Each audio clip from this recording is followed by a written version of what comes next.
Salut tout le monde, on se retrouve aujourd'hui pour faire le bilan de lecture du mois de mars et avril 2017.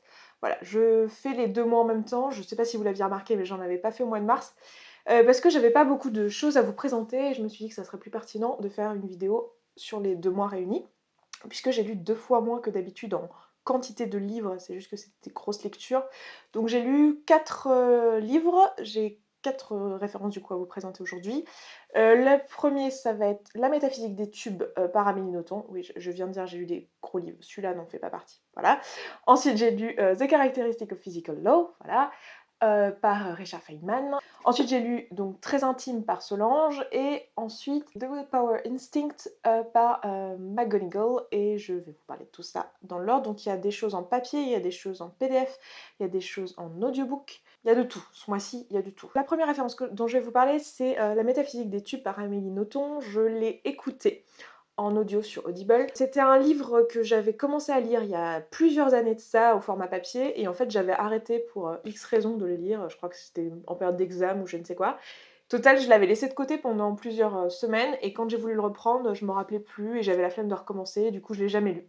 Du coup là, le fait de le voir dans la bibliothèque de Audible, j'avoue que je me suis dit, ah bah c'est l'occasion de l'écouter, parce que bah, y a pas cette flemme en fait de reprendre un livre depuis le début alors qu'on avait déjà commencé. Enfin, vous connaissez peut-être ce sentiment, dites-moi que je suis pas la seule à avoir ce sentiment-là quand on abandonne un livre. Mais en plus, je sais pas si vous vous souviendrez, mais mon dernier bilan de lecture, j'en avais un petit peu marre des livres de développement personnel, j'avais besoin d'un truc un peu léger, donc Amélie Nothomb, parfait, valeur sûre, je sais que j'aime beaucoup son style. Et en fait, il parle donc de l'enfance d'Amélie, donc au Japon. C'est un bouquin sur les 4 premières années de sa vie, donc c'est un bouquin autobiographique, on peut dire ça comme ça. C'est très drôle, enfin, c'est le style d'Amélie. Voilà. Et puis au moins on comprend un peu mieux son enfance japonisante et tout.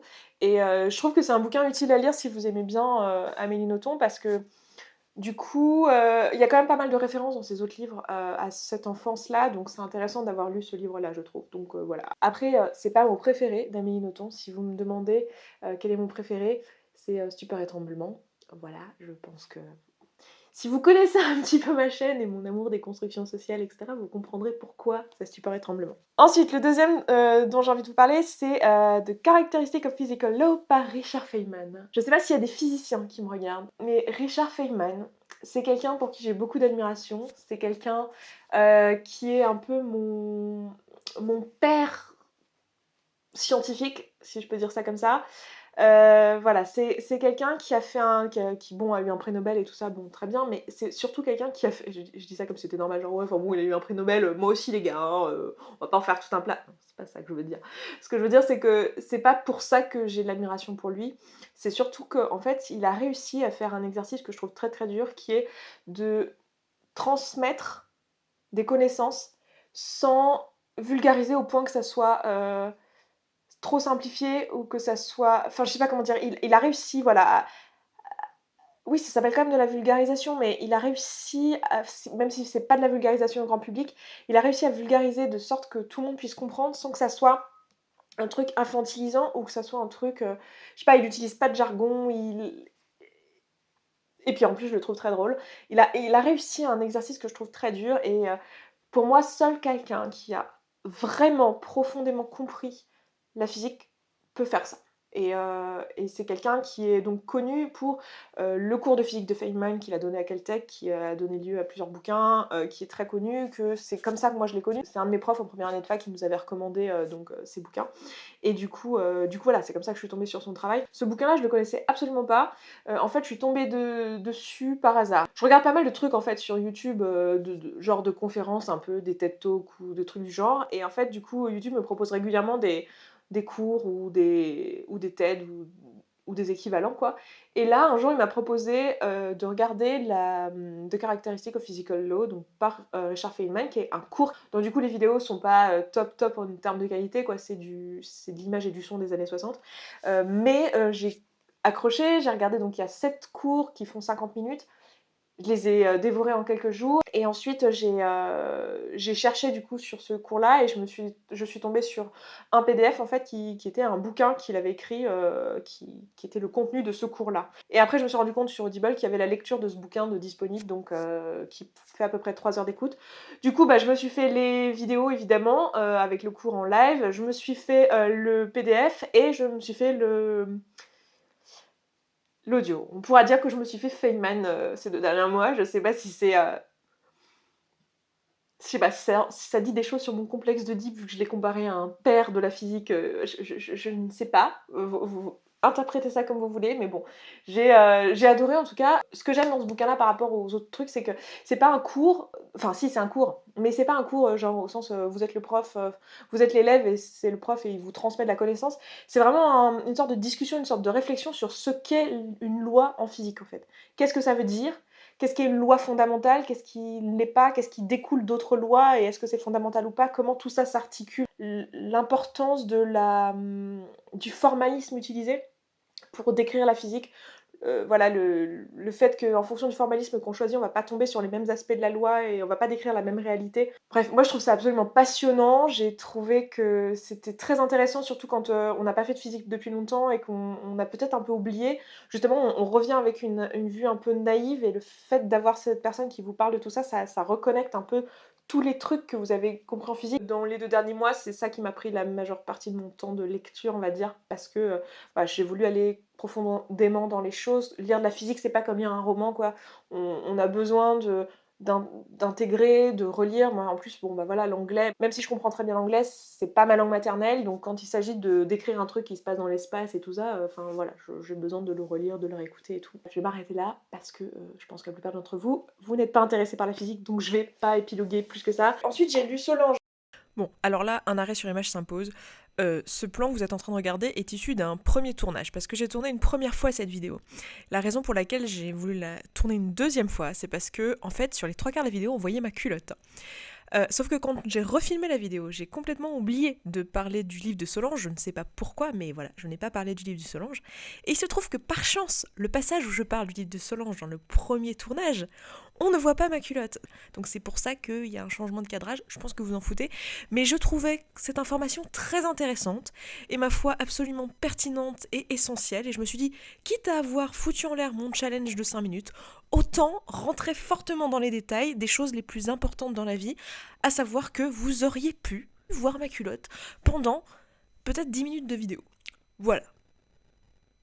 C'est bon, j'ai perdu personne, on a tout le monde. Bon bah on y va alors du coup pour la petite séquence du livre de Solange et je vous laisse avec la suite de la vidéo. Ensuite, j'ai lu Solange. Alors, je vous ai fait une revue sur ce livre-là en 5 minutes cette semaine. J'ai eu pas mal de retours disant que vous aviez eu un peu la même avis que moi. C'est pas un livre que j'ai aimé en fait, mais j'aime beaucoup la démarche qu'il y a derrière ce qu'a fait Solange, derrière le travail qu'il y a dans ce livre. Donc c'est un recueil de témoignages de femmes qui ont entre 18 et 46 ans et qui nous parlent de leur vie intime, de leur sexualité, de leur rapport à leur corps. Et, euh, et la démarche est hyper intéressante. Après, le livre en lui-même m'a pas beaucoup apporté parce que j'ai été bloquée par le fait qu'il y avait une imitation sociale dans la façon dont les personnes s'expriment dans le livre. Et voilà, enfin, je vous ai fait une revue un peu plus complète cette semaine, donc je vous laisserai aller voir ça si vous voulez voir ça. Et enfin, le dernier bouquin, c'est The Willpower Instinct par McGonigal. Je vais y arriver, c'est bien ça. McGonigal.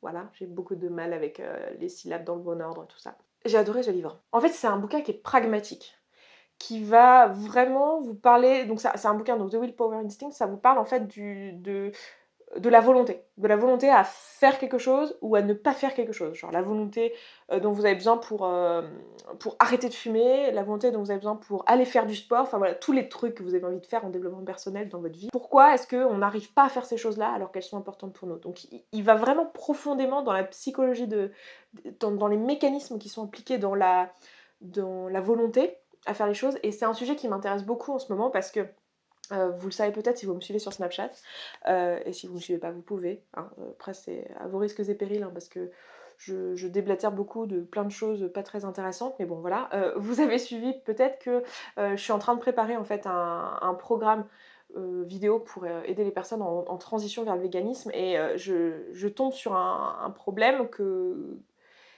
qui est vrai dans plein de choses où on veut faire un changement dans sa vie, ce qui est le cas en développement personnel, qui est comment on fait pour trouver la volonté de réussir à mettre en place un changement important et comment on fait pour lutter contre tout ce qui arrive de l'extérieur et qui nous met des freins dans notre volonté en fait.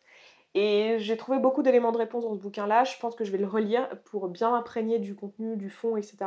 Mais c'est un très bon livre de développement personnel.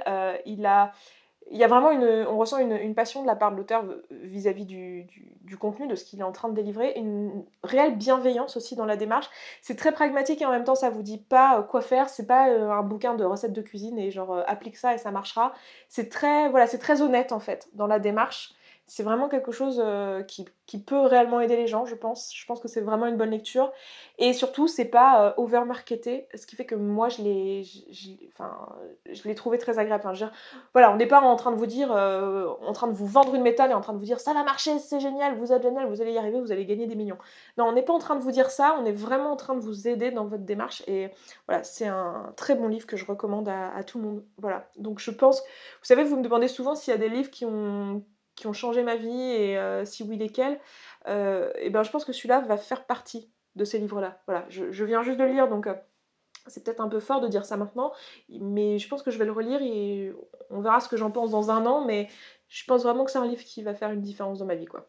Donc voilà pour les livres que j'ai lus ces 2 derniers mois. Bref, je m'arrête là pour ce bilan de lecture. Ah oui, et cette vidéo est sponsorisée par Audible. Il faut pas que j'oublie de dire ce genre de truc. Si un jour j'oublie, m'en veuillez pas, ce sera écrit en barre d'infos et de toute façon, voilà, légalement, je suis censée l'écrire quelque part, mais je suis pas obligée de le faire, mais je le fais systématiquement. Je mets aussi le truc visuellement visible sur la vidéo. Vous savez, sur la vidéo, il y a une option de YouTube qui permet de le mettre visible. Voilà, donc c'est toujours fait, donc posez-vous, enfin si un jour vous avez un doute, regardez ça et si ça ne l'est pas, c'est que c'est pas sponsorisé et si ça l'est, c'est que c'est sponsorisé. Voilà, c'est aussi simple que ça. Voilà, je m'arrête là, je vous embrasse et je vous dis à demain dans une prochaine vidéo. Ciao ciao.